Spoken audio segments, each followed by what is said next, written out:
మేషరాశి వారికి ఈ వారం చేపట్టిన ప్రతి కార్యక్రమంలో కూడా విజయవంతమైన ఫలితాలు పొందగలుగుతారు. వ్యాపార పరంగా తీసుకున్న నిర్ణయాలు భవిష్యత్తుకు ఉపయోగపడే విధంగా ఉంటాయి. వ్యాపారంలో కొన్ని లాభసాటి మార్పులు చేపడతారు. ముఖ్యమైన అవసరాలు తీరుతాయి. స్త్రీల పేరు మీద చేసే వ్యాపారాలు ఈ వారం బాగుంటాయి. ఉద్యోగ జీవితం చాలా వరకు ప్రోత్సాహకరంగా సాగిపోతుంది. నిరుద్యోగులకు ఎంతో కాలంగా ఎదురుచూస్తున్న అవకాశాలు అంది వస్తాయి. గృహ వాహన సౌకర్యాల మీద దృష్టి పెడతారు. కుటుంబ సభ్యుల మధ్య సఖ్యత పెరుగుతుంది. కొద్దిపాటి శ్రమతో దాదాపు ప్రతి పనిని పూర్తి చేయగలుగుతారు. సంతానం యొక్క అభివృద్ధి బాగుంటుంది. ఆర్థిక పరంగా కొంత ఒడిదొడుకులు ఉన్నప్పటికీ అధిగమించగలుగుతారు. కొత్త పెట్టుబడులు, వ్యాపార వ్యవహారాల్లో నిష్ఠాతుల సలహాలు పాటించండి. దానివల్ల మీకెంతో మేలు జరుగుతుంది.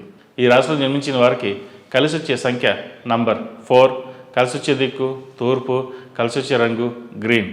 ఈ రాశి వారు ప్రతిరోజు ప్రతినిత్యం అమ్మవారికి ఆరావళి కుంకుమతో పూజ చేయడం చెప్పదగిన సూచన.